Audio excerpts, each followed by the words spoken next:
ang mapanunod sa asawa. Unya ang mga pangulo sa mga panimalay nga kaliwat ni Gilead, anak ni Makir nga anak ni Manases nga anak ni Jose, miduol og nakigsulti kang Moises atubangan sa mga kadagkoan ug sa mga pangulo sa banay sa Israel.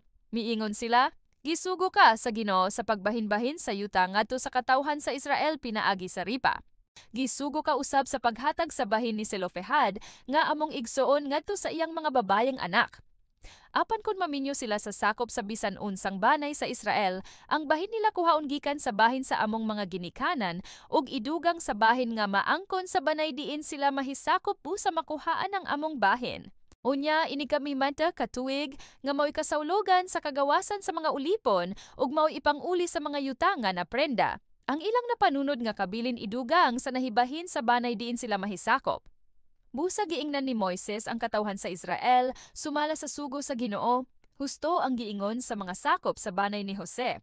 Mao kini ang giingon sa Ginoo bahin sa mga babayeng anak ni Selofehad, paminyuwa sila sa ilang magustuhan, apan kinahanglan nga ang minyuan nila sakop ra usab sa ilang banay.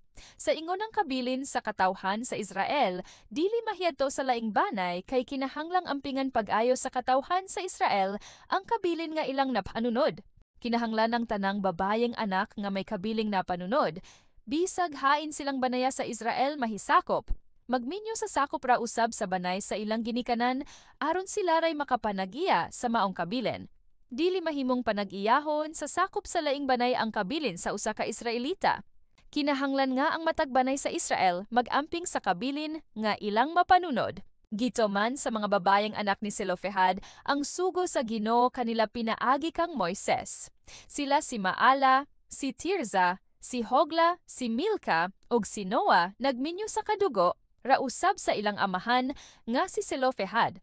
Naminyo sila sa mga sakop ra sa banay ni Manases nga anak ni Jose busa ang ilang napanunod nga kabilin wala mahiyadto sa laing banay.